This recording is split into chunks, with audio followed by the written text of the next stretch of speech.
نحمده ونصلي على رسوله الكريم اما بعد فقد قال الله تبارك وتعالى كما ورد في سورة الجاثية اعوذ بالله من الشيطان الرجيم بسم الله الرحمن الرحيم وإنه لعلم للساعة فلا تمترن بها واتبعوني هذا صراط مستقيم صدق اللہ العظیم رب اشرح لی صدری ویسر لی امری واحلل عقدۃ من لسانی یفقہوا قولی اللہم ربنا الہمنا رشدنا واعذنا من شرور انفسنا اللہم ارنا الحق حقا وارزقنا اتباعہ وارنا الباطل باطلا وارزقنا اجتنابہ آمین یا رب العالمین۔ قادیانیت سے متعلق ایک بحث کا آغاز ہو گیا تھا، کیونکہ ہمارے علم میں یہ آیا تھا کہ قادیانیوں نے خاص طور پر ماڈل ٹاؤن کو اپنا ایک مرکز اور اپنا اڈہ بنانے کا فیصلہ کیا، اور اس کا ہمیں تجربہ بھی حاصل ہو گیا۔ کچھ نوجوان اہل سنت کے نوجوان میرے پاس آئے تھے اور انہوں نے میری توجہ ادھر منعطف کرائی کہ یہاں پر یہ اپنی جمعے کی نماز کے لیے اوپن گراؤنڈ استعمال کر رہے ہیں اور اس میں لگا لیتے ہیں پارٹیشن وغیرہ، اور بڑی یوں سمجھیے کہ بڑی مہم کے ساتھ دونوں طرف کی سڑکیں بند کر کے، اور جو بھی لوگ مسافر ہیں انہیں بھی دعوت دیتے ہیں کہ آئیں یہاں جمعہ پڑھیں، اور بعض لوگ مغالطے میں وہاں جمعہ پڑھ لیتے ہیں۔ تو اس کے حوالے سے انہوں نے کوشش کی کہ کچھ نہ کچھ اس سلسلے میں، کیونکہ انہوں نے مجھے لا کر قانون دکھایا۔ پاکستان میں جو قانون نافذ ہے وہ یہ ہے، چاہے یہ کہ وہ نافذ نہیں ہے بالفعل، لیکن ہے، قانون کی کتاب میں تو موجود ہے کہ قادیانی اپنے کوئی جو بھی ان کے نزدیک بھی ان کے مذہبی شاعر ہیں ان کو مسلمانوں کی شکل میں برملا علی الاعلان ادا نہیں کر سکتے، کیونکہ وہ تو دھوکہ دھڑی بات ہو گئی کہ لوگ سمجھیں گے یہ مسلمان ہی ہیں۔ اب جب انہیں، آپ کو معلوم ہے کہ ہماری پوری جو مرکزی اسمبلی تھی، نیشنل اسمبلی، اس کے فیصلے کے تحت قرار دیا گیا بالاتفاق کہ قادیانی غیر مسلم ہے، دائرہ اسلام سے خارج ہے۔ یہ تو فیصلہ ہوا پارلیمنٹ کا ایک بڑے پیمانے، بعد میں پھر ضیاء الحق صاحب کے زمانے میں یہ تو ہوا تھا، آپ کو معلوم ہے، بھٹو کے زمانے میں۔ تو ضیاء الحق صاحب کے زمانے میں اسی کی گویا کہ فردر سٹیپ کے طور پر یہ بات طے کی گئی اور قانون بنا دیا گیا کہ وہ اپنی مسجد کو مسجد نہیں کہہ سکتے اور مسجد کی صورت پر نہیں بنا سکتے کہ گزرنے والے کو یہ خیال ہو کہ یہ مسجد ہے۔ اسی طرح وہ اگر کوئی اسلامی شاعر کا ارتکاب کریں گے علی الاعلان تو بھی یہ قابل تعزیر ہے، جرم ہے۔ وہ اپنے کئی احاطوں کے اندر، اپنے گھروں کے اندر جو چاہیں کریں، لیکن کھلے میدان میں آ کر جو شاعر اسلامی باہر ان لوگوں نے سب کچھ اڈاپٹ تو کر رکھا ہے۔ سب سے بڑی بات تو وہ ہے کہ انہوں نے ایک جھوٹے نبی کا اقرار کیا ہے کہ وہ نبی ہے، اس نے ہمارے درمیان فصیل حائی کر دی ہے۔ اب جو اس کو مانتے ہیں ان کے نزدیک ہم کافر ہیں۔ آپ کو معلوم ہے کہ یہ میں بیان کر چکا ہوں کہ حالانکہ قائد اعظم کا کتنا بڑا احسان تھا کہ چودھری ظفر اللہ خان کو انہوں نے فارن منسٹر بنایا پاکستان کا، لیکن جب ان کا انتقال ہوا ہے قائد اعظم کا تو اس کے جنازے کی نماز میں شریک نہیں ہوا، وہ شخص موجود رہا۔ جو دوسرے ممالک کے سفراء آئے ہوئے تھے، ظاہر بات ہے وہ مسلمان تو نہیں تھے، کوئی عیسائی تھے یا کوئی اور تھے، ہندو تھے، بدھ تھے، جو بھی تھے۔ اب چونکہ قائد اعظم کا انتقال تھا ایک مملکت کے صدر کا، تو وہ لوگ سبھی موجود تھے، لیکن ظاہر ہے کہ وہ نماز میں شریک نہیں ہوئے، وہ مسلمان تو نہیں تھے۔ ان کے ساتھ کھڑا رہا یہ شخص، اس نے یہ بات، اور جب اس سے پوچھا گیا کہ تم شریک کیوں نہیں ہو تو اس نے کہا دیکھو بھائی، مجھے یا تو مسلمان سلطنت کا کافر وزیر سمجھ لو یا کافر سلطنت کا مسلمان وزیر سمجھ لو۔ میرے نزدیک یہ کافر سلطنت ہے، میں اس کا مسلمان وزیر ہوں کیونکہ میں قادیانی ہوں۔ اب تمہارے نزدیک یہ اسلامی مملکت ہے تو میں کافر ہوں، پھر میں اس کی نماز کیسے پڑھوں؟ تو بہرحال ان چیزوں کی وجہ سے جو دھوکہ دینے والا معاملہ ہو گیا، ورنہ کوئی اور لوگ ہوں یہاں پہ، ہمیں ان سے تعارض نہیں ہے۔ عیسائی بھی ہیں، اپنی تبلیغ کرتے ہیں، کوئی خلاف ان کے رد عمل نہیں ہوتا، الا یہ کہ کہیں یہ واقعہ پیش آ جائے یا کوئی یعنی خام خواہ کو شوشہ کوئی شرارتی لوگ اٹھا لیں کہ انہوں نے قرآن کی یہ جو ہے بے حرمتی کی ہے، تو یہ تو پھر تحقیق سے معلوم ہو سکتا ہے کہ واقعتاً کی تھی کہ نہیں کی تھی۔ لیکن ایک وقت میں جو اس پر تو ان کا احتجاج ہوتا ہے، لیکن یہ کہ ان کے جو ہے چرچ ہے ان کی ساری اور تبلیغ ان کی ہو رہی ہے اور بڑھ بھی رہی ہے تعداد ان کی، لیکن اس کے خلاف کوئی رد عمل تو ہمارے یہاں نہیں۔ تو یہ ہے اصل میں وہ بات۔ تو اس پر جو گفتگو شروع ہوئی تھی میں آج اس کی تکمیل کرنے جا رہا ہوں۔ حضرت عیسیٰ علیہ السلام کی دوبارہ آمد کا تعلق ہے، اس کے ضمن میں قرآن مجید میں جو نص قطعی ہے وہ نص قطعی یہ ہے اِنَّهُ لَعِلْمٌ لِلسَّاعَةِ فَلَا تَمْتَرُنَّ بِهَا۔ حضرت عیسیٰ کا ذکر ہوا ہے سورہ جاثیہ میں، اور وہاں فرمایا گیا ہے کہ یہ عیسیٰ کا دوبارہ آنا قیامت کی علامت ہوگا، یعنی کہ اب قیامت بالکل قریب آ گئی ہے۔ اِنَّهُ لَعِلْمٌ لِلسَّاعَةِ، علم حاصل ہوگا ان کی دوبارہ آمد پر کہ اب قیامت جو ہے وہ سر پر آ گئی ہے۔ اچھا، اس کے ایک اور جو ہے ذرا بالواسطہ دلائل جو قرآن مجید میں آئے ہیں، ایک ان میں سے یہ ہے کہ سورہ آل عمران میں جہاں حضرت مریم کو بشارت دے رہا تھا فرشتہ کہ آپ کے ہاں ایک بیٹا ہوگا، وہ بڑی حیران تھی کہ میرے ہاں کیسے بیٹا ہو جائے گا، ماں کن تو بغیہ، میں تو کوئی بدکار عورت تو نہیں ہوں، نہ میری کوئی شادی ہوئی ہے ابھی۔ تو اس میں جو باتیں بیان کی تھی فرشتے نے، وہ جو بیٹا ہوگا اس کی کیا شان ہوگی، اس میں یہ الفاظ بھی آتے ہیں وَيُكَلِّمُ النَّاسَ فِي الْمَهْدِ وَكَهْلًا، وہ باتیں کرے گا، لوگوں سے گفتگو کرے گا جبکہ وہ پنجھوڑے میں ہوگا، بچہ ہوگا، گود میں ہوگا، اور کہل کے وقت، کہل کہتے ہیں جب آدمی عمر میں جو ہے 40-45 کا کسی بھی اوپر ہو جائے، آپ پہلے طفل کہتے ہیں پھر جوان کہتے ہیں، وہ عربی زبان میں شاب کا لفظ آتا ہے، بہت جوان، بڑی اچھی صحت میں ہے، اس کے بعد پھر ظاہر بات ہے ڈھلوان شروع ہوتی ہے، یہ کہل ہے۔ جب بڑھاپے کے آثار شروع ہوتے ہیں، بال سفید ہونے شروع ہوتے ہیں تو یہ کہل، قبول۔ اب سوال یہ ہے اس گھوڑے میں بات کر دیں، یہ تو معجزہ ہے، لہذا اس کا ذکر یہاں پر مناسب ہے۔ یہ بڑے ہو کر بات کرنے کی کیا ضرورت تھی کہنے کی، وہ تو سبھی کرتے ہیں انسان، یہ اسی لیے کہ معلوم ہو کہ کہولت بھی انہیں آئے گی یہاں، حالانکہ آپ کو معلوم ہے سب مانتے ہیں، عیسائی بھی مانتے ہیں، سب مانتے ہیں، 33 برس کی عمر میں انہیں اٹھا لیا گیا، اس دور میں تو کہولت آئی نہیں، اس لیے قرآن ذکر کر رہا ہے۔ اور یہ بات جو ہے دوسری مرتبہ آئی ہے یہ سورہ المائدہ میں آیت نمبر 110 وَتُكَلِّمُ النَّاسَ فِي الْمَهْدِ وَكَهْلًا، صرف یہ ضمیر کا فرق ہے، وَيُكَلِّمُ النَّاسَ فِي الْمَهْدِ وَكَهْلًا، اور وَتُكَلِّمُ النَّاسَ فِي الْمَهْدِ وَكَهْلًا یہ ہے جب قیامت کے دن اللہ تعالیٰ حضرت عیسیٰ سے سوال کریں گے، اے عیسیٰ ابن مریم، کیا تم نے میری اجازت سے اور میری تائید سے یہ معجزے نہیں دکھائے، یہ معجزے نہیں دکھائے، میں نے تم پر یہ فضل نہیں کیا؟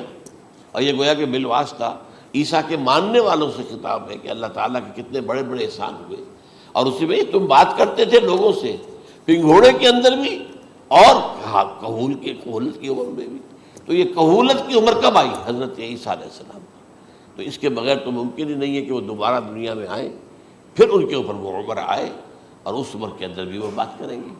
تو یہ میرے نزدیک قرآن مجید کے اندر دلائل ہیں اس چیز کے کہ حضرت عیسیٰ علیہ السلام کی دوبارہ جو ہے آمد ہوگی۔ اب اس ضمن میں چاہتا ہوں کہ آج خاص طور پر جو الساعہ کی اور جو علامتیں قرآن میں آئی ہیں، یہ ضمنی مضمون ہو جائے گا، لیکن بہرحال یہ بھی ایک معلوماتی مضمون ہے کہ ایک تو یہ قیامت کی بڑی نشانیوں میں سے حضرت عیسیٰ کا دوبارہ آنا، اور کیا کیا جو ہے باتیں بیان ہوئی ہیں وہ ذرا غور سے سن لیجیے۔ پہلی بات میں نے ہلکا سا حوالہ دیا تھا، ہم تو ایک لفظ قیامت بولتے ہیں، وہ قیامت جو ہے اتنا ہمارے نزدیک جامع لفظ ہے کہ جس میں وہ بھی جو زلزلۃ الساعہ آئے گا وہ بھی ہے، پھر جو نفخ روح نفخ ساق ہوگا وہ بھی ہے، لیکن قرآن مجید سے معلوم ہوتا ہے کہ یہ الساعہ ہے، وہ گھڑی جس دن کے یہاں قیامت برپا ہوگی، زلزلہ آئے گا، شدید ترین حالات آئیں گے، فوری طور پر تمام انسان بن نہیں جائیں گے۔ جو ہے اس کا نقشہ جو کھینچا گیا ہے، یا ایھا الناس اتقوا ربکم ان زلزلۃ الساعۃ شیء عظیم یوم ترونها تذہل کل مرضعۃ عما ارضعت وتضع کل ذات حمل حملها وتری الناس سکارى وما هم بسکارى ولیکن عذاب اللہ شدید، اے لوگو ڈرو، اللہ کا تقوی اختیار کرو، اس لیے کہ قیامت کا زلزلہ بہت سخت شے ہے، بہت بھاری شے ہے۔ ان زلزلۃ الساعۃ شیء عظیم، جب پہاڑ چل رہے ہوں گے اور جو ہے انسان جو ہیں گے وہ جس طرح پروانے ہوتے ہیں، پتنگے ہوتے ہیں، ایسے اڑ رہے ہوں گے انسان، اور اس میں یہ بھی حال ہوگا کہ لوگ جو ہے ہر جو دودھ پلانے والی ہے وہ اپنے بچے کو بھول جائے گی۔ ظاہر بات ہے کہ اپنی پڑی ہوئی ہے مصیبت، حالانکہ سب سے زیادہ محبوب ترین شے دنیا میں اس سے اونچی محبت نہیں ہو سکتی جو ماں کو اپنے دودھ پیتے بچے سے ہوتی ہے، انہیں بھول جائے۔ تذہب کل مرضعۃ عما ارضعت، اور تمہیں ایسا محسوس ہوگا کہ لوگ کسی نشے کی کیفیت میں ہیں، یعنی وہ بدحواش ہیں، وہ بدحواس ہو گئے، لیکن یہ کہ وما ہم بسکارى، اور وہ مدہوش نہیں ہوں گے، ولکن عذاب اللہ شدید۔ تو یہ ہے زلزلۃ الساعہ، وہ ایک خاص وقت جو ہے، ایک خاص گھڑی جس میں کہ یہ ہونا ہے۔ اس کے علاوہ قرآن مجید میں اب القارعہ، القارعہ ما القارعہ وما ادراک ما القارعہ یوم یکون الناس کالفراش المبثوث وتکون الجبال کالعہن المنفوش۔ اب یہ کیا ہے؟ یہ نقشہ ہے قیامت، یہ وہی ہے الساعہ، القارعہ الساعہ۔ اسی کے ساتھ قرآن میں آتا ہے الواقعہ، اذا وقعت الواقعۃ لیس لوقعتها کاذبہ، تو یہ خافضۃ رافضہ، یہ الفاظ سورہ واقعہ میں ہے۔ اسی طریقے سے اور جو ہے الحاقہ ما الحاقہ وما ادراک ما الحاقہ، یہ تمام جو الفاظ قرآن مجید میں آئے ہیں یہ آئے ہیں الساعہ کے لیے، قیامت کے لیے نہیں۔ قیامت میں بعد میں بتاؤں گا آپ۔ چنانچہ 3 نفخے ہیں جو قرآن سے ثابت، نفخ فی الصور، اور اس نفخ فی الصور کا یہ عالم ہوگا یوم ینفخ فی الصور ففزع من فی السماوات ومن فی الارض الا من شاء اللہ، جس دن پھونکا جائے گا سور میں، اور اس وقت صورتحال یہ ہو جائے گی کہ جو بھی آسمانوں میں ہے، زمین میں ہے، سخت پریشانی اور سخت پشیمانی اور ایک طرح کی مرعوبیت اور خائف ہو کر رہ جائیں گے، الا ان کے کہ جن کو اللہ چاہے، اس کے کوئی ملائکہ مقربین ہوں گے۔ من فی السماوات فی الارض ہے، اس کے ساتھ ہی یہ کہہ دیا گیا ہے، لیکن یہ باقی پورے لوگوں کے اوپر، پوری مخلوقات کے اوپر ایک جو ہے گھبراہٹ کی کیفیت طاری ہو جائے گی۔ تو یہ ہے پہلا فضا۔ دوسرا فضا کیا ہے؟ فضا صعق، صعق کہتے ہیں آدمی کا بے ہوش ہو جانا۔ یہ دوسری مرتبہ جب سور پھونکا جائے گا، وَنُفِخَ فِي الصُّورِ فَصَعِقَ مَن فِي السَّمَاوَاتِ وَمَن فِي الْأَرْضِ إِلَّا مَا شَاءَ اللَّهُ، یہ ہے کہ اس کے بعد وہ سب کے اوپر موت طاری ہو جائے گی۔ یہ دوسرے سور پھونکے جانے کے بعد ہے۔ پھر ثُمَّ نُفِخَ فِيهِ أُخْرَى، پھر ایک مرتبہ اور پھونک ماری جائے گی، یہ تیسرا ہو رہا ہے۔ فَإِذَا هُمْ قِيَامٌ يَنظُرُونَ، تو اچانک سب کے سب کھڑے ہوں گے اللہ کی طرف دیکھتے ہوئے۔ اب یہ جو ہے یہ ہے یوم القیامہ، قام یقوم قیامتاً، کھڑا ہونا، کیونکہ اس دن یوم یقوم الناس لرب العالمین، جس دن کے تمام انسان جو ہے کھڑے ہو جائیں گے اپنے رب کے حضور میں، جس کا نقشہ کھینچا گیا ہے اذا دکت الارض دکا دکا وجاء ربک والملک صفا صفا۔ تو یہ سب کے سب انسان بھی جو ہے موجود ہوں گے، فرشتے صفے باندھے ہوئے ہوں گے، اور اللہ تعالیٰ جو ہے اپنے خاص عرش کے ساتھ یحمل عرشہ ثمانیہ، 8 فرشتے اس عرش کو اٹھائے ہوئے ہوں گے، جبکہ یہ آسمان پھٹے گا اور اس روئے ارضی پر اللہ تعالیٰ کا نزول ہوگا۔ یہ جو ہے ہمارا یوم القیامہ یہاں ہے، یوم القیامہ ہی میں جو فیصلے ہونے یہاں ہونے، قصہ زمین برسر زمین، جو نیکیاں تم نے یہاں کمائی ہیں یا جو بدیاں تم نے یہاں جن کا ارتکاب کیا، کا فیصلہ یہاں ہوگا۔ اس کے بعد واللہ عالم کچھ اور بھی چیزیں ہیں، لیکن یہ کہ وہ سب عام طور پر لوگوں کے علم میں نہیں ہے۔ میں نہیں چاہتا کہ خام خواہ کسی نئی بات سے کوئی جو ہے ذہنوں کے اندر کوئی ایک تشکیک پیدا ہو جائے، شبہات پیدا ہو جائے، لیکن یہ چیزیں جو میں نے آپ سے عرض کی یہ از قرآن ثابت ہے، اسی زمین پر اترنا ہے۔ وَجَاءَ رَبُّكَ وَالْمَلَكُ صَفًّا صَفًّا، یہ سب کے سب آئیں گے، اور ملائکہ، اور اس کے علاوہ جو ہے دوسرے مقامات پر جس کا نقشہ کھینچا گیا ہے سورۃ الحاقہ کے اندر ہے۔ اللہ کا عرش جو ہے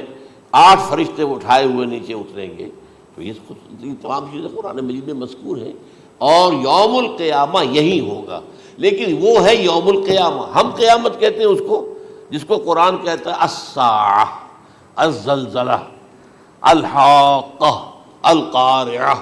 الواقعہ، یہ ہے در حقیقت جو پہلا معاملہ ہے کہ اس کے اندر جو ہے فضا ہو جائے گا۔ اب دیکھیے جو علامات قیامت احادیث میں آئی ہیں وہ میں آج آپ کو سنا رہا ہوں۔ ان کو دو حصوں میں تقسیم کیا جاتا ہے، علامات صغریٰ، علامات کبریٰ۔ چھوٹی نشانیاں جو درجہ بدرجہ درجہ بدرجہ درجہ بدرجہ حاضر سامنے آئیں گے۔ ایک ہے بالکل قیامت سے متصل قبل بڑے جو خرق عادت واقعات ہوں گے وہ آئیں گے۔ اچھا، پہلی چیز کے سلسلے میں حضرت انس رضی اللہ تعالیٰ عنہ سے یہ مروی ہے اور یہ حدیث متفق علیہ ہے۔ پہلی علامت حضور نے بیان کی قیامت کی علامات میں سے، اب میں لفظ قیامت اسی معنی میں بول رہا ہوں جس میں کہ ہم عام طور پر بولتے ہیں۔ آپ نے فرمایا علم اٹھا لیا جائے گا، جہالت کا دور دورہ ہوگا۔ اب یہ کون سا علم اٹھایا جائے گا؟ سائنس کا علم نہیں، دین کا علم۔ آج تو ساری قدر و قیمت جو ہے جس کے لیے دوڑتے ہیں لوگ لاکھوں روپے کی فیسیں دے کر، ایم بی اے ہو رہے ہیں، یہ جو ہے اکاؤنٹنسی کا پاس کر رہے ہیں، یہ سی اے کر لیا ہے، یہ کوئی اور جو ہے فزکس میں کوئی کیمسٹری میں ڈاکٹریٹ کر لی ہے، ڈاکٹر بن گئے تو کیا ہی کہہ رہے ہیں۔ اس لیے کہ بڑی چیز جو پاکستان سے ایکسپورٹ ہوتی ہے وہ ڈاکٹر ہیں۔ یہ اتنے بڑے پیمانے پر جو کالج کھلے ہوئے، 3 لاکھ روپے ایک سال کی فیس، 5 لاکھ روپے ایک سال کی فیس، یہ کیوں لیتے ہیں اور کیوں لوگ دیتے ہیں؟ کہ موقع مل جاتا ہے ایم بی بی ایس کر کے۔ امریکہ کے اندر بھی ڈیمانڈ ہے، ان کے ہاں ڈاکٹر جو ہیں جتنے ہونے چاہیے نہیں ہیں، لہذا اور بھی بہت سی جگہوں پر ڈیمانڈ ہے۔ تو جس چیز کی مارکیٹ میں ڈیمانڈ ہے وہ علم ہے۔ آج علم کمپیوٹر کا علم ہے یہ، حالانکہ ان میں سے کسی کے اوپر لفظ علم کا اطلاق میرے نزدیک غلط ہے، جہالت ہے۔ علم وہ ہے جو ذہن کو جلا دے، جو سوچ کو جلا دے، روشنی پیدا کرے، دماغی روشنی، وسعت دے، انسان کے فکر کو وسعت دے، اس کے ذہنی جو ہے جو افق ہے اس کو وسیع کرے۔ علم تو وہ ہے جو حقیقت کے کیا علم بھی اس سے عطا فرمائے۔ قرآن ہے، حدیث ہے، باقی اور چیزیں جو اس سلسلے میں آ سکتی ہیں وہ ہے کہ جو قرآن اور حدیث کی سمجھنے میں مومن ہوں اور زیادہ جو ہے اس کے تک فہم کو آسان کر دیں۔ لیکن یہ کہ فرمایا علم اٹھا لیا جائے گا، جہالت کو فروغ ہوگا، ظاہر بات ہے ایک ہی بات ہوئی ہے۔ دوسرے نمبر پہ یہ کہ جہالت کو فروغ ہوگا۔ نمبر 3 زنا کثرت سے ہوگا۔ نمبر 4 شراب نوشی عام ہو جائے گی۔ نمبر 5 عورتوں کی تعداد بہت زیادہ ہو جائے گی، مردوں کی تعداد کم ہو جائے گی، یہاں تک کہ 50 عورتوں کا خیر خبر کرنے والا، کوئی نگرانی کرنے والا، وہ ایک مرد۔ اچھا، یہ تو ہے ایک حدیث جو میں نے آپ کو بیان کر دی، متفق علیہ، یہ بخاری اور مسلم دونوں میں ہے۔ دوسری حدیث بخاری کی ہے، اس کو حضرت ابو ہریرہ رضی اللہ تعالیٰ عنہ نے روایت فرمایا ہے، قیامت آئے گی جب امانت ضائع ہو جائے گی۔ آج ہمارے ہاں امانت کے ضائع ہونے کا جو نقشہ ہے شاید پوری دنیا میں کہیں اور نہیں۔ جس طرح کے غبن یہاں ہوتے ہیں، جس طرح کک بیکس جو ہے وہ لیے جاتے ہیں، اس غریب یعنی قوم غریب ہے لیکن یہاں وہ امیر بہت بڑے بڑے لوگ ہیں، وہ تو دنیا بھر کے ٹاپ کے امیروں کے اندر ان کا شمار ہو جائے گا۔ لیکن یہ کہ یہ سب امیر کیسے بنے؟ غبن بلین دولت کا، اب تو اس سے کم کی تو بات ہی نہیں ہوتی۔ فلاں نے اتنے بلین جو ہے پیسے اپنا جو ہے قرضہ معاف کرا لیا۔ بھائی کس نے کیا، کون کرتا ہے معاف؟ یہ کسی کے باپ کی جاگیر ہے؟ یہ پیسہ بینک کے اندر حکومت کا ہے کہ حکومت کو اختیار ہو کے وہ رائٹ آف کر دے ان کے جو ہے ان کی جائیدادیں کرو ضبط۔ لیکن ہوتا کیا ہے، بینک آفیسر بے ایمان ہے، وہ کہتا تھا 1 کروڑ کا قرضہ لے جاؤ، 10 لاکھ مجھے دے جاؤ، چاہے تم میرے پاس کوئی ڈاکومنٹ جو ہے ایسے نہیں دے سکتے، حالانکہ ہونا چاہیے کہ اتنا بڑا قرضہ لے رہے ہو تو ڈاکومنٹس یہاں پر ہمارے سامنے لاؤ کہ اگر تم نہ دے سکو تو ہم ان ڈاکومنٹس کے ذریعے سے تمہاری جائیداد، تمہاری کوئی جاگیر، تمہاری کوئی اور چیز اس پر قبضہ کریں۔ جب وہ وقت آتا ہے دیکھتے ہیں تو یہ ڈاکومنٹس ہی فیک ہیں۔ اللہ اللہ خرچ کیا کرے گا کوئی؟ بینک کا باپ بھی واپس نہیں لے سکتا۔ اور یہ سب کس کی بے ایمانی ہے؟ وہ جو بیٹھا ہوا بینک مینیجر، سارا سودا اس کے مابین ہوتا ہے کہ 1 کروڑ ہے نا، 10 لاکھ مجھے دو، 90 تم لے جاؤ، باقی یہ کہ ٹھیک ہے میں تمہارے جو ڈاکومنٹس تم پیش کر رہے اس پہ کوئی اعتراض نہیں کرتا، بس جاؤ۔ اور نمبر 2، حکومت نااہلوں کے سپرد ہو جائے گی۔ یہ ہے امام بخاری کی روایت کردہ روایت جو حضرت ابو ہریرہ سے۔ مسلم شریف میں ابو ہریرہ رضی اللہ تعالیٰ عنہ سے ایک اور روایت ہے، مال عام ہو جائے گا یہاں تک کہ زکوٰۃ قبول کرنے والا کوئی نہ ہوگا۔ یہ بات وہ ہے جو آج سعودی عرب اور UAE کے اندر آپ کثرت سے دیکھ سکتے ہیں۔ دولت جو ہے وہ ریل پیل، ابھی تھوڑا سا آیا ہے معاملہ خاص طور پر دبئی میں، کیونکہ وہاں بہت زیادہ کنسٹرکشن ہو رہی تھی، تو پوری دنیا میں آپ کو معلوم ہے کہ جو ریئل اسٹیٹ کہلاتا ہے اس کا حال بہت پتلا ہے، لیکن وہاں کے دولت ریل پیل ہے ہر جگہ پر۔ اور سب سے اہم متفق علیہ روایت، متفق علیہ کیا، وہ تو حضرت عمر سے بھی مروی ہے، ابن عمر سے بھی مروی ہے، ابن عباس سے بھی مروی ہے، ابو ہریرہ سے بھی مروی ہے، عبداللہ ابن مسعود سے بھی مروی ہے رضی اللہ تعالیٰ عنہ اجمعین۔ اور یہ وہ حدیث ہے جسے کہا جائے حدیث جبرائیل، جسے ام السنہ بھی کہا گیا۔ اس میں جو آخری سوال کیا حضرت جبرائیل نے حضور سے، چوتھا، پہلا یہ تھا کہ اسلام کیا ہے مجھے بتائیے، ایمان کیا ہے، اس کی حقیقت کیا ہے یہ مجھے بتائیے، تیسرا احسان کیا ہے یہ بتائیے، چوتھا یہ کہ قیامت کے بارے میں بتائیے کب ہوگی۔ حضور نے فرمایا کہ اس کے بارے میں جس سے سوال کیا جا رہا ہے وہ اس سے زیادہ نہیں جانتا جو کہ سوال کر رہا ہے۔ اب اس کے کئی مفہوم ہو سکتے ہیں کہ بہرحال یا تو حضرت، چونکہ بعد میں معلوم ہوا کہ حضور نے پہچانا نہیں کہ یہ جبرائیل ہے، بلکہ جب سوال جواب ہو کر وہ چلا گیا شخص تو اچانک حضور کے ساتھ ذرا ردو ہو ہی لیا، ذرا بلانا اس کو دوبارہ لانا۔ اب جو دیکھا کہ وجود ہی نہیں اس کا، آسمان نے اس کو اچک لیا، زمین نے نگل لیا، کیا ہوا ہے؟ پھر آپ نے یہ جبرائیل تھے جو تمہیں تمہارا دین سکھانے آئے تھے جبکہ تم سوال نہیں کر رہے ہو۔ یہ بڑے بیسک کوسچن تھے، اس لیے کہ دنیا کے ہمارا نظام اسلام پر ہے، ایمان پر نہیں ہے، اس لیے کہ ایمان کو ویریفائی کر ہی نہیں سکتے۔ کیسے پتہ ہوگا اس میں ایمان ہے یا نہیں ہے؟ کوئی آلہ نہیں ہے، کوئی الیکٹروکارڈیوگرام ابھی تک ایسا نہیں ہے، کوئی جو ہے اور جو طریقے چل رہے ہیں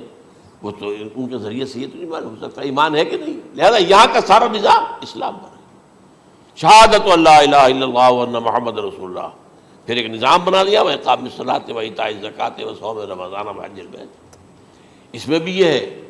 کہ اگر کوئی نماز کو نہیں مانتا تو کافر ہوگا، لیکن نماز پڑھتا نہیں ہے تو کافر نہیں ہے، فاسق ہے، فاجر ہے، گناہ گار ہے، کمزور مسلمان ہے۔ اس طرح زکوٰۃ کا منکر ہو جائے گا تو وہ کافر ہوگا، لیکن زکوٰۃ دے نہیں رہا ہے تو یہ گویا کہ گناہ گاری ہے، کمزوری ہے۔ تو اس حوالے سے نوٹ کر دیجئے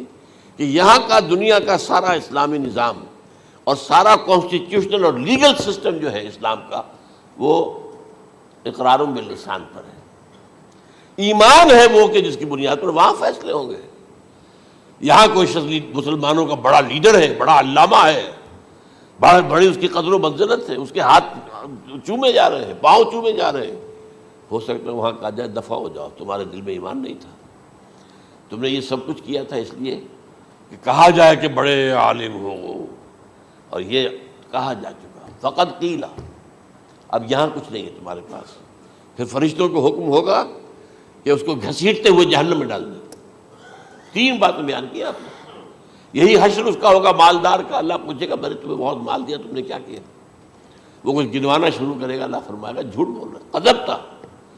تم نے یہ خیرات و صدقات اس لیے کیے تھے کہ تمہاری سخاوت کے ڈنکے بج جائے، تعریفیں کی جائے، وہ کی جا چکی ہے، دنیا میں ڈنکا بج گیا، یہاں کچھ نہیں، وہ نیت دل میں کچھ اور تھی تمہارے۔ میں لیس البر ان تولوا وجوہکم والا قرآن مجید کا سبق ہمارا منتخب نصاب کا نمبر 2 بڑی تفصیل سے بیان کیا۔ یہی معاملہ ہوگا اس عالم کا، اللہ فرمائے گا میں نے تمہیں علم دیا، تم نے، وہ کہے گا میں نے علم پھیلایا لوگوں میں ہدایت کی، جھوٹ بول رہے ہیں، تم نے تو صرف اس لیے کیا تھا، تمہاری نیت یہ تھی کہ بڑا عالم شخص ہے، بڑا فاضل شخص ہے، تو یہ سب کہا جا چکا۔ تو وہاں کا معاملہ جو ہے وہ اسلام پر نہیں ہے،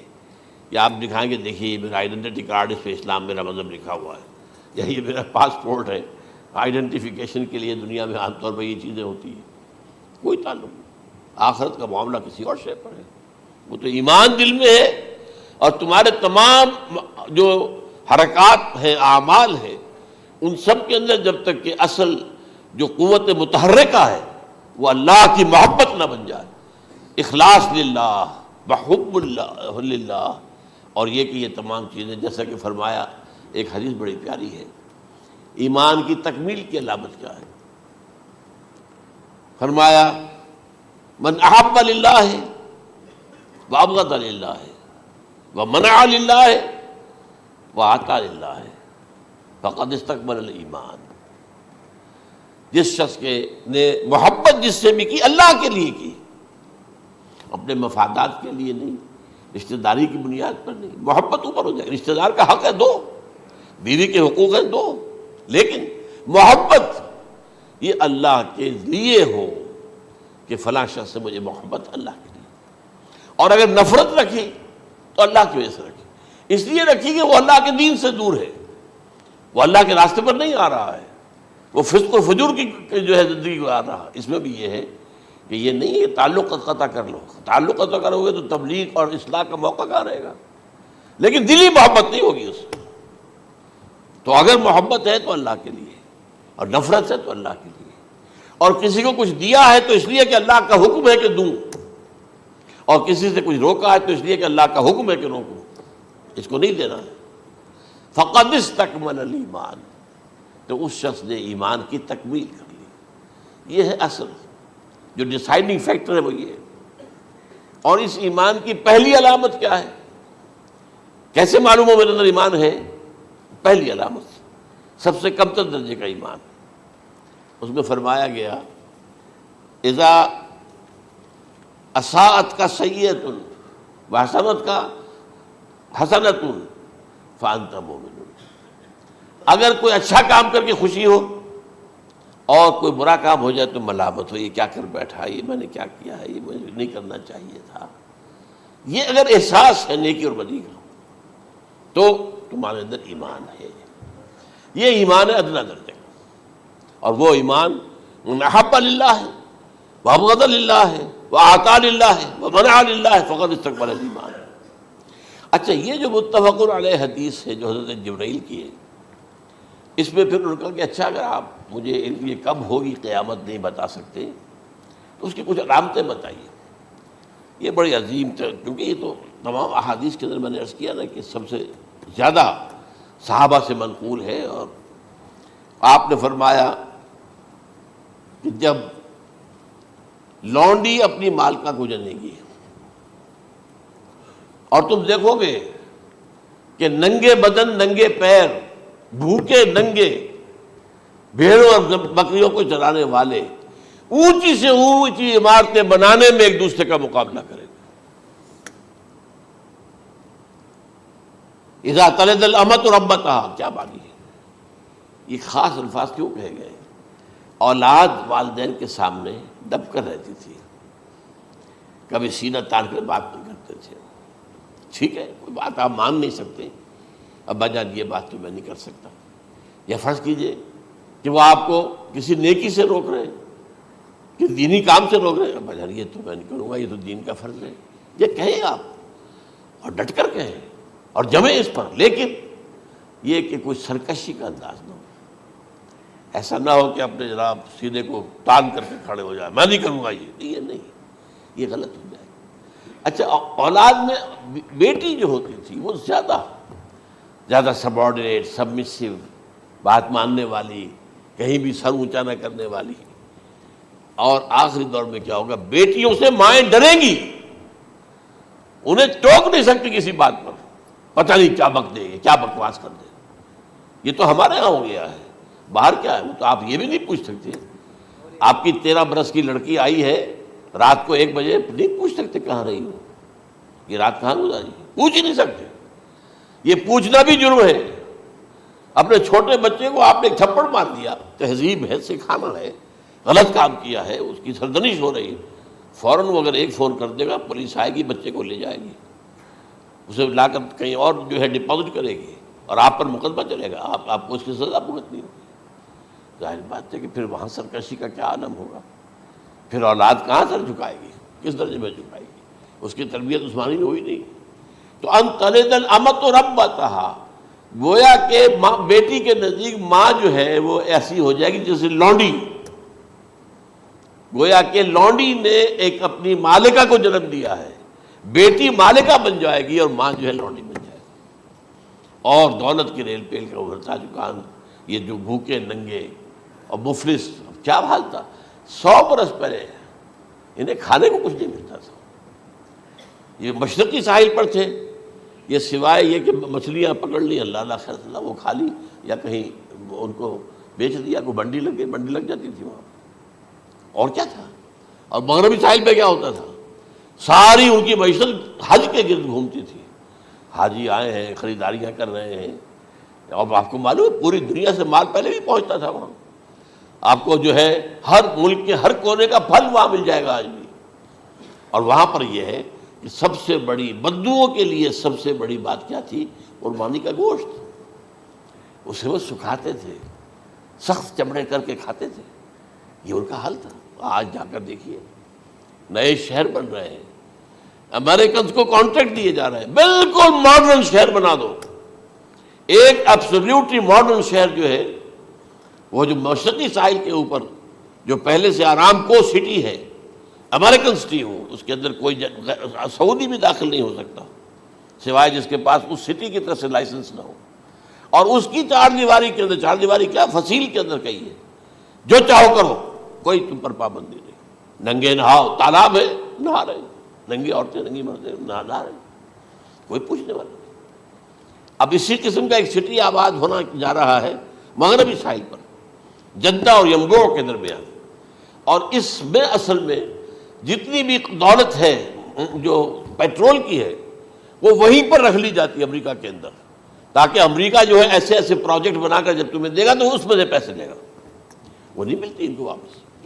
بہرحال یہ تو میں نے ایک جگہ آپ سے ذکر بھی کیا تھا، دی کنفیشنز آف این اکنامک ہٹ مین، وہ کنفیشنز کی بات جو ہے، اگر آپ میں سے کسی کو دلچسپی ہو تو اسے پڑھیں کہ کس طریقے سے 1973 کے آئل امبارگو کے بعد جو شاہ فیصل شہید کے زمانے میں ہوا تھا، پھر جس طریقے سے امریکہ نے ان تمام ممالک کو جکڑ لیا ہے، اس کا پورا جو پروسیس کیا تھا وہ سامنے آتا ہے۔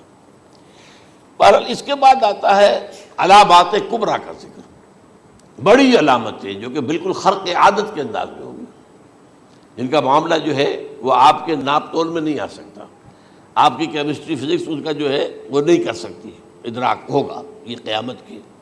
ان میں نمبر 1 کیا ہے، ایک بہت بڑا دھواں آئے گا، پوری دنیا کو لپیٹے گا۔ نمبر 2 دجال کا ظہور ہوگا، جو اپنی خدائی کا دعویٰ لے کر آئے گا اور بنوائے گا، اس کے ہاتھ میں ہو جائیں گے، قبضے میں ہو جائیں گے سارے ذرائع پیداوار کے، اس کی طرف بھی پہلا قدم اٹھ چکا ہو، ٹرپس کے نام سے معاہدہ ہو چکا ہے، کوئی ملک اپنا بیج پیدا نہیں کر سکتا ہو، یہ بیج ہم نے ڈیولپ کیے ہیں، ان کے ڈیولپمنٹ سے پہلے تم ایک ایکڑ سے کتنی گندم لیتے تھے، آج کتنی لے رہے ہو، کس بنا پر؟ جینیٹکس کا جو کام ہم نے کیا ہے اس کی بنا پر ہو رہا، ہاں تو ہمارا حق ہے، اس کی رائلٹی ہمارے پاس آنی چاہیے، لہذا صرف ان اداروں سے، ملٹی نیشنل سے خریدا جائے گا بیج، اور بیج بھی وہ دیں گے وہ کہ جس سے جو فصل اگے گی وہ بیج نہیں لا سکتی، وہ بیج کا کام نہیں کر سکتی۔ جیسے آپ کو معلوم ہے کہ آپ کے ہاں جو گوشت کھایا جاتا ہے مرغے کا، تو مرغا وہ جو ہے اس میں مرغا ہو یا مرغی ہو، اس کے اندر کوئی وہ کیفیت ہی نہیں ہے، ان کے انڈے جو ہے ان سے آپ بچے حاصل نہیں کر سکتے، ہے تو انڈا، دیکھنے کو تو انڈا ہے، لیکن وہ بنڈا جو ہے اس سے بچہ تو نہیں حاصل کر سکتے۔ ایسے ہی وہ گندم کا بیج دیں گے، نظر آئے گی گندم، لیکن اس کے اندر وہ صلاحیت نہیں ہے کہ اس سے جو فصل اگے گی اس کا نتیجہ جو ہے وہ بھی آپ لے سکیں، یہ ہونا ہے، اللہ جانے، قدم اٹھ رہے ہیں ادھر۔ پھر یہ ہے کہ دابۃ الارض، زمین سے ایک حیوان نمودار ہوگا، زمین شق ہوگی۔ ابھی میں کہہ رہا ہوں خرق عادت ہے، یہ چیزیں وہ نہیں ہیں جو ہماری کسی حساب کتاب میں جو باتیں پہلے آئی ہیں وہ تو حساب کتاب میں آ رہی ہیں، ساری سمجھ میں آ رہی ہیں، ساری چیزیں مشاہدہ ان کا ہو رہا ہے، لیکن یہ ہے کہ دابۃ الارض، یہ کہتے ہیں کہ کوہ صفا، اس میں تو نہیں ہے حدیث میں، کوہ صفا پھٹے گا اور اس میں سے ایک حیوان دابہ وہ ظاہر ہوگا، تو اسی لیے فرمایا ہے وَإِذَا وَقَعَ الْقَوْلُ عَلَيْهِمْ أَخْرَجْنَا لَهُمْ دَابَّةً مِّنَ الْأَرْضِ تُكَلِّمُهُمْ، تو ہم اندر سے پیٹ کے چیر کر زمین کے پیٹ کو ایک حیوان کو برآمد کریں گے جو انسانوں سے بات کرے گا، گفتگو کرے گا۔ نمبر 4 طلوع الشمس من المغرب، یہ بھی خرق عادت، سورج تو طلوع ہوتا ہے مشرق سے، غروب ہوتا ہے مغرب میں، لیکن اس وقت معاملہ الٹا ہو جائے، یعنی جو کائنات کے اندر جو گڑبڑ ہوگی کچھ سمجھ میں بات آتی ہے کہ یہ معاملہ جو ہے یہ تو اس پورے سولر سسٹم کو اگر بدل دیتے ہیں تو مشرق مغرب ہو جانا، مغرب مشرق ہو جانا، یہ بالکل سمجھ میں آنے والی بات ہے۔ اس کے بعد ہے عیسیٰ ابن مریم کا نزول، جس کے بارے میں آج میں نے گفتگو کی ہے تفصیل سے۔ یہ نزول ہونا ہے، یہ علامات قیامت میں سے حضور نے بیان فرمایا ہے، اور قرآن مجید کی جو اصطلاحات ہیں اس کے حوالے سے میں نص قطعی جو ہے وہ میں آپ کے سامنے رکھ چکا ہوں۔ پھر یاجوج ماجوج کا ایک معاملہ ہے، یہ میں ابھی اس وقت زیادہ اس پر بات نہیں کر سکتا۔ حضرت عیسیٰ علیہ السلام کے نزول کے بعد 2 کام ہو گئے، یہودیوں کا قلع قمع ختم، تمام یہود، ایک کام تو یہ ہونا ہے، اور نمبر 2 عیسائیت کا ختم ہو جانا۔ عیسائیت کی نفی کر دیں گے، بھائی تم مجھے خدا کا بیٹا بنائے بیٹھے ہو، میں تو خدا کا بیٹا نہیں ہوں، میں تو اس کا بندہ ہوں، رسول ہوں، میں نے تم سے کب کہا تھا کہ مجھے خدا کا بیٹا بناؤ۔ نمبر 2 یہ کہ وہ خنزیر کو قتل کر دیں گے، یعنی یہ تم نے خنزیر کب سے کھانا شروع کر دیا؟ میں تو تم کو نکاح اجازت دے کر گیا تھا، یہ تو شریعت موسوی میں حرام تھا، اور میں کہہ کر گیا تھا کہ یہی شریعت تم پر لاگو رہے گی، ہاؤ کم تم نے کیسے یہ؟ آج بھی بہت سے رومن کیتھولکس جو ہے وہ سور نہیں کھاتے، وہ اس میں ہے ان کے اندر کچھ نہ کچھ بات جو ہے جو حضرت عیسیٰ کی تعلیمات کا کچھ اثر ان کے ہاں ہے۔ میں تو ایک مرتبہ، یہ 1971 کی بات ہے، 4-5 دن کے لیے برسلز میں رکا تھا، اس لیے کہ وہاں مجھے ایک صاحب نے خط لکھا تھا کہ وہاں ایک نوجوان ہے، ابھی اس میں ایمان لایا ہے، اور اس کے کچھ مسائل ہیں، ہم کوشش کر رہے ہیں ان کے مسائل حل کریں، آپ بھی جا رہے ہیں۔ میں انگلینڈ جا رہا تھا تو واپسی پر آپ ان کے یہاں چند دن ٹھہرے، میں حیران ہوا۔ ویسے اس نے مجھے اپنے گھر ٹھہرایا نہیں، اس لیے کہ ماں باپ تو اس کے کرسچن تھے، اور پولیس کا چیف آفیسر اس کا باپ تھا، چیف آف پولیس فورس۔ اس نے مجھ سے 1 دن کھانے پہ بلایا، میں ہوٹل میں ٹھہرایا مجھے، اس نے کہا آپ اطمینان سے یہاں کھانا کھائیں، اس گھر میں نہ آج تک کوئی شراب کی بوند آئی ہے اور نہ ہی کوئی بوٹی آئی ہے سور کی۔ رومن کیتھولکس، اب اکلوتا بیٹا تھا یہ عبدالعزیز، اس نے بعد میں نام رکھا، وان کینٹر اس کا نام تھا جو کہ اوریجنل تھا، پھر اس نے نام رکھا عبدالعزیز وان کینٹر، پرانا نام بھی بحال رکھا۔ نہایت خوبصورت، 28 سال کی عمر تھی، اور اس وقت میں نے دیکھا تھا کہ اس کی فقہی معلومات جو ہے میری معلومات سے 10 گنا زیادہ۔ اس کی وجہ کیا ہے؟ وہ گیا تھا موراکو میں ایز اے ٹیچر ملازمت کرنے، پیسہ کمانے، وہاں وہ مسلمانوں سے اس کا ہوا رفت ضبط ہوا، اسلام کی تعلیمات سامنے آئی، اسلام لے آیا۔ اب اکلوتا بیٹا ہے، اور ماں باپ جو ہے کرسچن کیتھولکس۔ جب وہاں سے واپس آیا تو پھر کہتے ہیں کہ ہمارے درمیان ایک معاہدہ ہے، وی آر لیونگ ٹوگیدر، لیکن یہ معاہدہ ہے ہم مذہب پہ بات نہیں کریں گے، بس باقی جو بھی ہے وہ ساتھ رہ رہے ہیں۔ لیکن میں حیران ہوا، مجھے معلوم نہیں تھا۔ اچھا، اس کے بعد اس نے جب اسلام کا فیصلہ کیا تو اس کے سامنے سوال آیا کون سی فقہ اختیار کروں؟ تو اس نے بڑی جو ہے تھورو اسٹڈی کی ہے تمام فقہوں کی، کمپیریٹو اسٹڈی، ان کو کرنے کے بعد پھر فائنل فیصلہ اس کا یہ تھا کہ حنبلی فقہ میں اختیار کروں گا۔ 4 فقہوں میں سب سے لیٹسٹ حنبلی ہے، یعنی حنفی نمبر 1، پھر مالکی نمبر 2، پھر اس کے بعد شافعی نمبر 3، پھر یہ امام احمد ابن حنبل ہے۔ اور امام احمد ابن حنبل کے زمانے تک احادیث بہت بڑے پیمانے پر جمع ہو چکی تھی، جبکہ ابھی حضرت امام ابو حنیفہ کے زمانے میں کوئی اتنا زیادہ جو ہے حدیث کا بھی ذخیرہ نہیں بنا تھا۔ اسی پر تو لوگ حیران ہوتے ہیں کہ زیادہ حدیث امام ابو حنیفہ کے علم میں نہیں تھی، لیکن مجال ہے کہ ان کا کوئی فتویٰ جو ہے کتاب و حدیث کے، کتاب اور سنت کے خلاف ہو۔ اگرچہ انہوں نے صاف کہا کہ اگر تم پاؤ کوئی ایسی سچی حدیث، پختہ حدیث جو میری کسی رائے کے خلاف ہو تو میری رائے کو دیوار پر دے مارنا اور اس صحیح حدیث کا پیروی کرنا۔ لیکن ویسے اس کے بعد یہ کمال یہ ہے کہ بہت ہی کوئی شاذ معاملہ ہے کہ جس میں ان کا کوئی فتویٰ وہ کتاب و سنت کے منافی ہو یا سنت کے منافی ہو۔ کتاب پہ تو سوال پیدا نہیں ہوتا،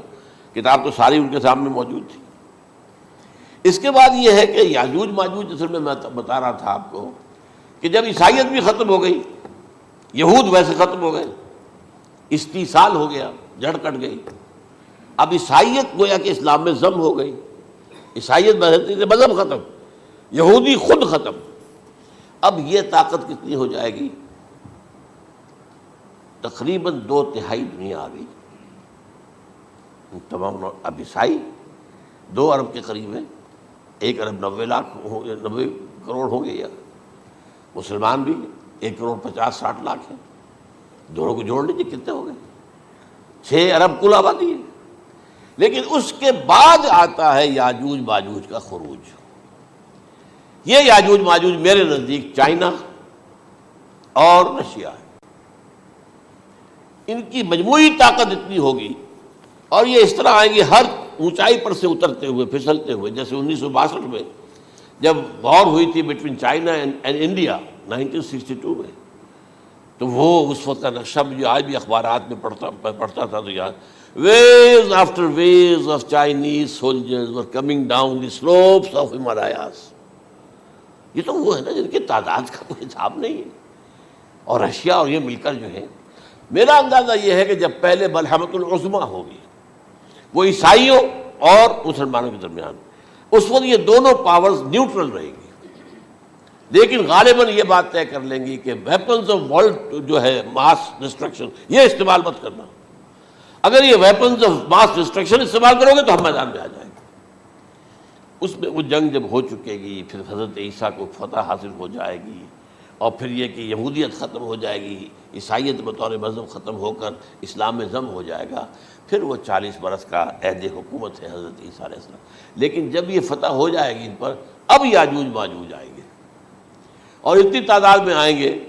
کہ بحیرہ طبریہ جو ہے اس کا سارا پانی پی جائیں گے۔ یہ تو اگر آپ کو کبھی اندازہ ہو، یا کوئی آپ جانیں ان لوگوں کو جو ان چینیوں سے واقف ہیں، وہ کہتے ہیں زمین پر ہلتی ہوئی کوئی چیزوں سے وہ چھوڑی چھوڑ کے کھا جائیں گے۔ جہاں وہ جاتے ہیں ایز اے لیبرر، وہاں کے جو سارے کتے ہیں ختم، ساری بلیاں ختم، ہر شے، وہ جو سانپ کھاتے ہیں، ہر چیز کھاتے ہیں، اور یہ تمام ایسٹرن کنٹریز کے اندر ہوتا ہے، بڑی ڈیلیشس ڈشز ہیں یہ سانپ وغیرہ وغیرہ، اور یہ جس طرح کھا جائے، پانی پی، ایک قطرہ نہیں رہے گا اس پر۔ تو پھر جو ہے اللہ تعالیٰ اس وقت جو ہے اس میں ایک ایسی بیماری پیدا کرے گا، یہ سب مر جائیں، یہ معجزے سے ہوگا، یعنی ان کے اوپر فتح جو ہے وہ عام لڑائی کے ذریعے سے نہیں ہوگی، بلکہ اس کے اوپر فتح جو ہوگی وہ اللہ تعالیٰ سے ہوگی، ایک بیماری پیدا ہوگی، سب مر جائے گا، اور اس کے بعد اللہ تعالیٰ ایسے پرندے بھیجے گا بڑی لمبی لمبی گردنوں والے، وہ ان سب کو کھا جائیں گے، جیسے ہمارے ہاں گدھ ہوتے ہیں، وہ ان کو صاف کر دیں گے۔ ورنہ تو یہ ہے کہ پوری دنیا کے اندر جو بدبو اور جو پیدا ہوتا معاملہ اس سے، تو اس نوع انسانی کی بقا ممکن نہیں تھی۔ ان کے خاتمے کے بعد پھر یہ ہوگا کہ حکومت اسلامی جو ہے پوری دنیا میں حضرت مسیح علیہ السلام کی ہوگی، 45 برس وہ رہیں گے، اسی میں وہ کہلن بھی آ جائے گا، وہ فی المہد و کہلن جو میں نے شروع میں بیان کیا تھا، اسی میں پھر یہ ہے کہ وہ شادی بھی کریں گے، ان کی اولاد بھی ہوگی، اور پھر ان کا انتقال ہوگا تو حضرت حضور صلی اللہ علیہ وسلم کے حجرے میں، وہیں پر جہاں حضور اور ابو بکر اور عمر رضی اللہ تعالیٰ عنہم دفن ہیں، وہیں پہ ان کو دفن کیا جائے گا، اور قیامت کے دن حضور فرماتے ہیں کہ میں اور یہ تینوں ساتھ نکلیں گے۔ تو یہ ہے حالات و واقعات۔ بہرحال اس میں یہ ہے کہ یہ نوٹ کر لیجئے کہ جہاں تک ہمارے ہاں آج کل کا معاملہ ہے، میرے نزدیک میں یہ کہنے پر مجبور ہوں، جو رفع و نزول مسیح کو نہیں مانتا وہ کم سے کم منکر حدیث ضرور ہے، میں اس سے کم کا فتویٰ نہیں دے سکتا۔ اب یہ ہے کہ جو لوگ مہدی کو نہیں مانتے ان کا معاملہ میں مختلف سمجھتا ہوں، چند منٹ لے رہا ہوں آپ کے، اور اس لیے کہ ان کی حدیثیں صحیحین میں نہیں ہیں، بخاری مسلم میں نہیں، اور یہ کہ بہرحال ان کا معاملہ جو ہے وہ ایسا نہیں ہے حضرت عیسیٰ کا۔ حضرت عیسیٰ کے آنے کا جو کچھ ہوگا وہ تو میں نے آپ کے سامنے بیان کر دیا، لیکن یہ ہے کہ حضرت مہدی ہمارے نزدیک اس میں خرق عادت کوئی ہے ہی نہیں، جیسے ہر صدی کے مجدد ہوتے ہیں، آخری صدی کے مجدد وہ ہوں گے، اور میرے نزدیک یہی آخری صدی ہے، اور اسی میں حضرت مہدی کا ظہور ہو جانا۔ سعودی عرب میں کوئی خانہ جنگی ہوگی کسی بادشاہ کے انتقال پر، اور پھر اس وقت یہ ظاہر ہوں گے، اس وقت ملک کے حالات کو سنبھالنے کے لیے لوگ ان کو زبردستی نکالیں گے، چھپے ہوئے ہوں گے ایک گھر میں، یہ حضرت ام سلمہ رضی اللہ تعالی عنہ کی روایت ہے کہ ایک بادشاہ کے انتقال پر یہ خانہ جنگی ہو جائے گی اور ایک شخص مدینے سے بھاگ کر مکے میں چھپ جائے گا. یہ تو ہے ان کے الفاظ، میں توجیہ کر رہا ہوں. یہ لوگ ان کی طرف دیکھ رہے ہوں گے کہ یہ جو وقت آیا ہے فتنے کا ہماری قوم پر، ہمارے ملک پر، تو ان کی شخصیت ایسی ہے کہ یہ بیچ میں آئیں، صلح صفائی کرائیں، اور وہ جو ہے اس ذمہ داری سے بچ کر بھاگیں گے اور جا کر مکے میں چھپ جائیں گے. پھر لوگ انہیں تلاش کر کے نکالیں گے اور زبردستی ان کے ہاتھ پر بیعت کریں گے، ورنہ وہ اتنے بڑے منصب کو. اور پھر یہ بھی ہے، ایک حدیث میں آتا ہے یصلحو فی لیلۃ واحدہ، ایک رات میں ان کی مکمل اصلاح کر دیں گے. یعنی اگر کوئی تھوڑا بہت نقص اور عیب کوئی ہوا بھی، کوئی کمی کوتاہی ہوئی بھی، تو اللہ تعالیٰ ایک رات میں اصلاح کروا دیں. لیکن ہمارے نزدیک اس کے اندر کوئی خرق عادت ہے ہی نہیں. البتہ جو کہتے ہیں اہل تشیع، وہ خرق عادت ہے کہ ان کے 12ویں امام جو ہے وہ بچپن ہی کے اندر اس خوف سے کہ جو بنو عباس بادشاہ ہیں وہ ان کو قتل کر دیں گے، تو وہ ایک غار میں چھپا دیے گئے. اب وہ 1200 برس سے اس غار کے اندر چھپے ہوئے، اور اس کے بعد وہ ظاہر ہوگی، وہ امام مہدی ہوں گے. اس میں خرق عادت ہے، لیکن میں یہ کہتا ہوں کہ محض خرق عادت کی بنیاد پر ہم اس کی نفی نہیں کریں گے. کیوں؟ کیا ہم یہ نہیں مانتے کہ اصحاب کہف 300 برس تک سوئے رہے؟ یہ کیا عام بات ہے؟ حضرت عزیر علیہ السلام،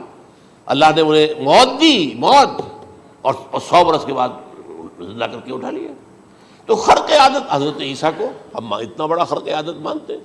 کہ اٹھا کر آسمان پر، تیسرے آسمان کے اوپر ہیں، موجود ہیں، اب بھی ہیں. شب معراج میں تیسرے آسمان پر حضور کی ملاقات ان سے ہوئی. تو یہ خرق عادت کی بنیاد پر نفی نہیں ہم کرتے. ہو سکتا ہے، لیکن یہ کہ اس کے لیے ہمارے پاس کوئی دلیل نہیں، کوئی احادیث نہیں، کچھ نہیں، اس لیے ہم اس کو نہیں مانتے. البتہ خود وجود جو ہے حضرت مہدی کا، وہ کوئی عجیب بات نہیں ہے. وہ تو جیسے پہلے بھی آئے ہیں ہمارے مجددین، ایسے مجدد ہوں گے اور دین کو تازہ کر دیں گے. ایک صحیح اسلامی ریاست جو ہے وہ عرب میں قائم ہو جائے گی دوبارہ. حضور نے فرمایا وہ عدل اور انصاف سے عرب کو اسی طرح بھر دے گا جیسے کہ وہ اس سے پہلے ظلم اور جور اور زیادتیوں کے سے بھری ہوئی ہوگی. تو یہ کام ہوگا، یہ تو مجدد کا کام ہوتا ہی ہے اس حوالے سے. لیکن بہرحال میں نے پھر بھی کہا کہ اگر احادیث کی کمزوری کی وجہ سے کہ صحیح عین میں نہیں ہے، اگر کوئی شخص انکار کرے تو مجھے کوئی اعتراض نہیں ہے، ٹھیک ہے. لیکن جو حضرت عیسیٰ کے رفع سماوی اور حضرت عیسیٰ کے نزول کا انکار کرتا ہے، وہ کم سے کم، میں انہیں اور آگے کوئی فتویٰ نہیں دیتا کہ وہ کافر ہو گئے یا یہ ہو گئے یا وہ ہو گئے، لیکن منکر حدیث کے لائن میں تو وہ لازماً کھڑے ہو گئے، کیونکہ اتنی واضح اور پکی حدیثیں ہیں حضرت مسیح کے نزول کی، اور علامات قیامت میں جس طرح ان کا ذکر آتا ہے کہ اس سے انکار جو ہے وہ جب تک آپ پوری حدیث کے ذخیرے کا انکار نہ کریں اس وقت تک ممکن نہیں ہے. اقول قولی ھذا واستغفر اللہ لی ولکم ولسائر المسلمین والمسلمات.